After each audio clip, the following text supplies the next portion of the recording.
दोस्तों, इन दिनों दुनिया के सामने एनर्जी संकट, ऊर्जा संकट बहुत ज़बरदस्त तरीके से मुंह बाकर खड़ा है और इस संकट से भारत भी अछूता नहीं है।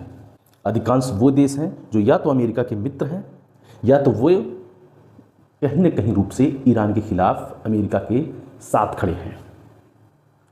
मगर जो देश बिल्कुल भी इस किसी वार में न तो अमेरिका की तरफ से न तो ईरान की तरफ से शामिल है, वे भी इसके शिकार होते जा रहे हैं। उसमें से एक भारत भी है। मगर ठहरिए, भारत में ये क्राइसिस, भारत में तेल क्राइसिस की वजह अगर आप फ्लैशबैक में जाइए, पीछे जाइए, तो आपको कुछ चीज़ें दिखेंगी।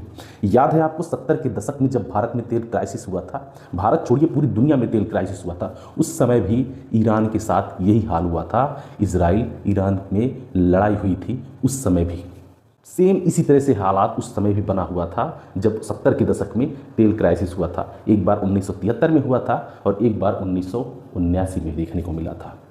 मगर इस बार की अर्थव्यवस्था, तब दुनिया उतनी ज़्यादा तेल पर डिपेंडेंट नहीं थी, मगर जितना इस बार दुनिया तेल के ऊपर डिपेंड है, ये बहुत बड़ी त्रासदी बनती जा रही है और ये अनिश्चित काल तक भी रह सकती है। इसको आप कोई मिनिमाइज नहीं कर सकता है।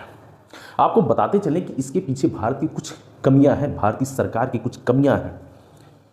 आपको याद होगा जब युद्ध शुरू हो रहा था, उसके कुछ दिन पहले भारत के प्रधानमंत्री नरेंद्र मोदी जी इजराइल गए थे।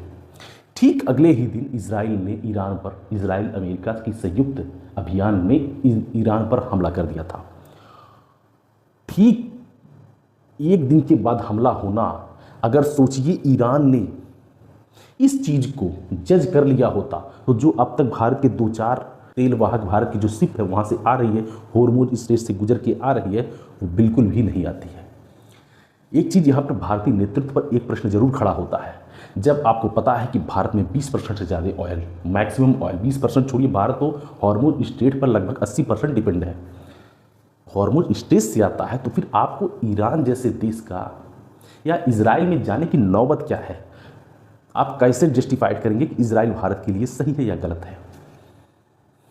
पाकिस्तान का युद्ध हुआ, उसमें इजराइल ने आपको क्या ऐसा कर दिया कि आपको लगा कि हाँ नहीं, इजराइल हमारे लिए बेहद ज़रूरी है?